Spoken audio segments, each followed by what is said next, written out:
Hello guys, আসসালামু আলাইকুম। সবাই কেমন আছেন? সবাই ভালো আছেন।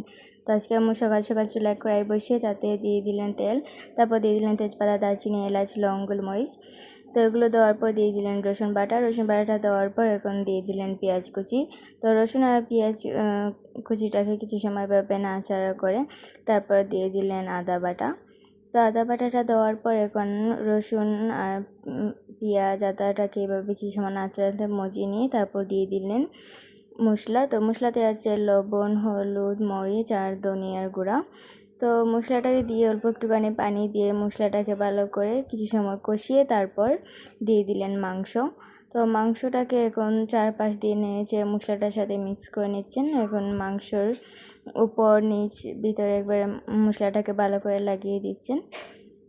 তো এইভাবে আরও কিছু সময় পর ভালো করে নাড়াচাড়া করে এটা মশলাটাকে মাংসটার সাথে মিক্স করে নেবেন। তারপর এটাকে ঢাকনা দিয়ে ডেকে এটা জাল হওয়ার জন্য রেখে দিবেন।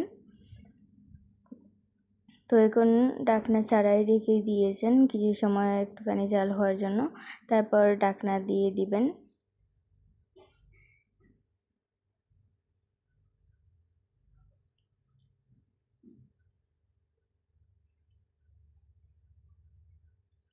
তো এবার এটাকে ঢাকনা দিয়ে ঢেকে রেখে দিয়েছিলেন। তারপর কিছু সময় পরে ঢাকনাটা উঠিয়ে আবার চারপাশ দিয়ে সমান নাড়াচাড়া করে আবার ঢাকনা দিয়ে ঢেকে রেখে দিলেন। তারপর ঢাকনাটা উঠিয়ে আমাদের মাংস রেডি। তো আজকে আপনাদের ভিডিওটি কেমন লেগেছে অবশ্যই কমেন্টে বলে যাবেন। আল্লাহ হাফেজ।